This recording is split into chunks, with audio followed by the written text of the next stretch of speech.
Hola, avui us ensenyaré a fer lettering amb rotuladors de punta pinzell. Es pot fer lettering amb molts altres rotuladors, com per exemple de punta cònica i alguns altres, però els de punta pinzell a mi em són molt còmodes i llavors us ensenyaré.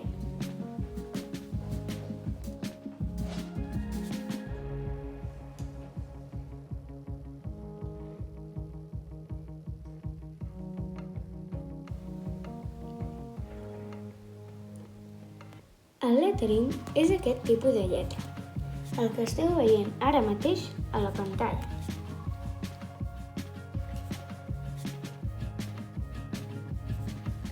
Amb el lettering, sempre que el rotulador va amunt es fa un traç prim i sempre que va avall es fa un traç gros. Com més inclinis el rotulador i més pressió li fiquis, més gros serà el traç. I per fer el traç prim s'ha de posar molt poca pressió i molt poca inclinació. Per practicar podeu fer aquests exercicis.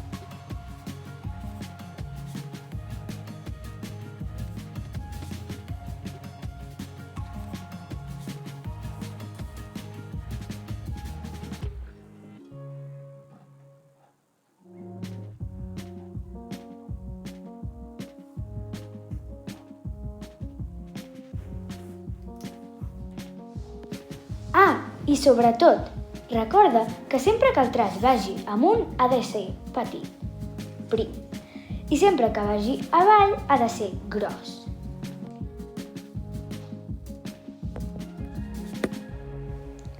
Per fer lettering no cal que compris uns rotuladors molt cars. La majoria són cars, però per internet, si busques rotuladors de lettering en pots trobar i de barats. Jo vaig trobar aquests que en venen 24 i no són de tan bona qualitat, però per començar estan molt bé.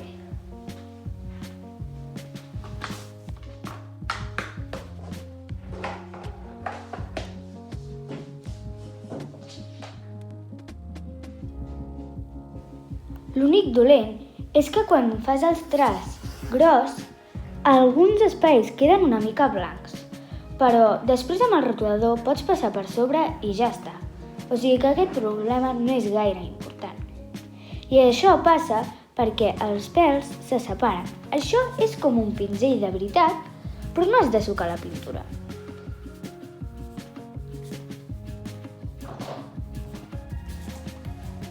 Hi ha diferents tipus de rotuladors per fer lettering. Hi ha rotuladors de punta pinzell per fer lettering gran o per fer lettering petit. Sí, per exemple, aquest que us estic ensenyant és per fer lettering gran i els dos que hi ha allà és per fer lettering més petit.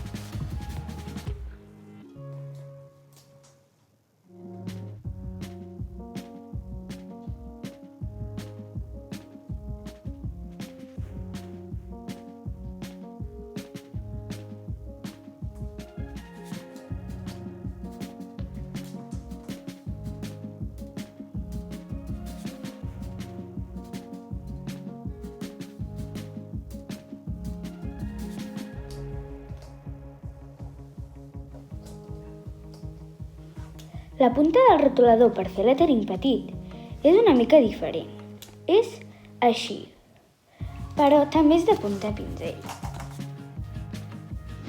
El segon pas per fer lettering és crear el teu propi abecedari. Pots anar buscant lletres per internet o inventar-te-les tu. I així, si en trobes alguna de nova, les pots anar afegint al teu propi abecedari.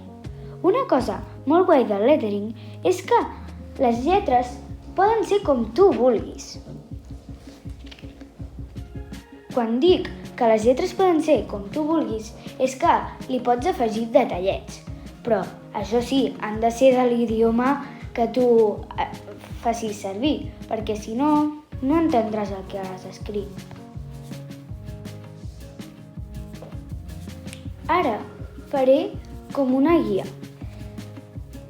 Escriuré en cada lletra de l'abecedari quan s'ha d'anar avall i quan s'ha d'anar amunt.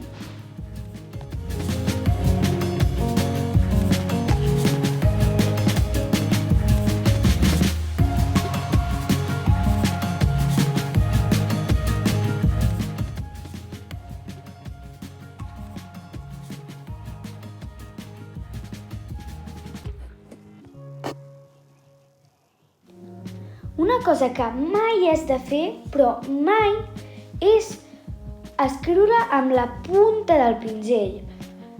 Perquè si ho fas, maltractaràs el teu rotulador i es trencarà. Quan dic escriure amb la punta del pinzell, és apretar i posar el rotulador recte. S'ha d'escriure amb el rotulador inclinat. Bé, en el cas del rotulador de puntapinzell, esclar. Amb el rotulador inclinat. En el primer exemple, aquell exemple és el que no has de fer mai i el segon és com l'has de fer. Però sobretot, no ho facis mai però que mai. També es pot fer lettering amb un llapis de colors o un boli. No és ben bé lettering, és lettering fals. En anglès, fake lettering. Però també queda bé. Es fa que escrius la paraula com si hagués de fer lettering, però, clar, amb un boli normal no es poden fer els traços prims i llargs. Però tu l'escrius com l'aniries a escriure, així, o com l'escriguis tu. I llavors, per exemple, aquí pugem. Doncs, com baixes, li dibuixes una línia i per dins ho pintes. Fegem tota la cara.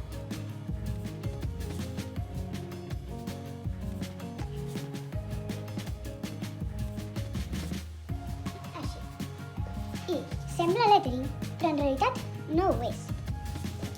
Amb el color quedaria una cosa així.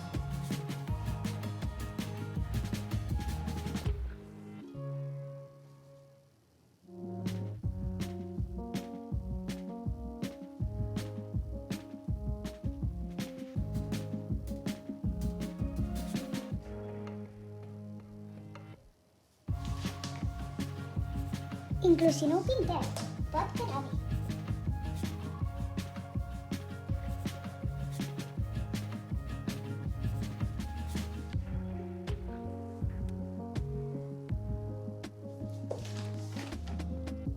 Això és el lettering fals.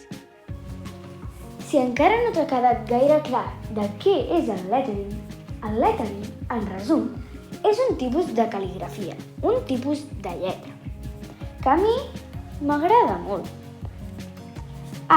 Si t'ha agradat aquest vídeo, no t'oblidis de subscriure-te i donar-li un like. Fins la pròxima!